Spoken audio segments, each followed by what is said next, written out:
This is example 2 of the rational functions part 1 lab. We have the following function. We want to find out the domain, the holes, the vertical asymptotes, and the x-intercepts of this function.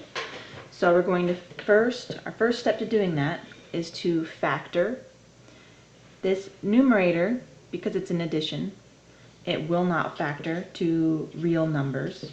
It will factor to imaginary ones, but for our purposes it is prime as it is, so we keep it as it is. This denominator will factor to x plus 4 and x minus 3. So we know that if a 0 is on the denominator, then that function is undefined at that point. So for values where the denominator is equal to 0, we have -4 and +3. Because if x is -4, then this will be 0, making this 0, making the whole denominator 0. And if x is 3, this will make this 0, which will again make the denominator 0, which will make the function undefined. So this is essentially our domain, or what excludes our domain. Another way to write that is what x can be. So x can be from anywhere from -infinity to -4, not including it, that's why it's an open parenthesis.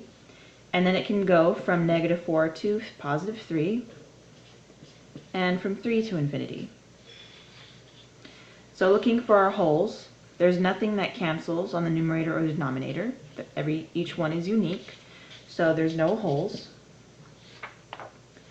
Vertical asymptotes appear where they are not defined on the denominator. So at these values, those are, in fact, our vertical asymptotes. So our vertical asymptotes are at x equals -4 and at x is equal to +3. Our x-intercepts will be when the numerator is equal to 0. So if x squared plus 7 is equal to 0, subtracting 7 on both sides, we have x squared is equal to -7. And then to get rid of this square, we have to square root each side. So we get x is equal to -7 square root. However, this number right here is imaginary because you cannot have a negative inside of a radical. So there's no real x value, and thus there is no x-intercept.